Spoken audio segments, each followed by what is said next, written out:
शेतकरी मित्रांनो नमस्कार. एक पाऊस झाला, पाणी साठलं सरीमध्ये.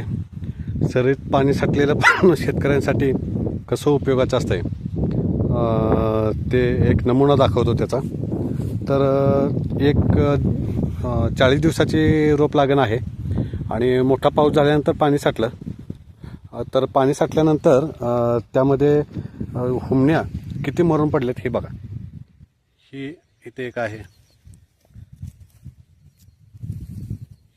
इथे एक आहे, ही आहे.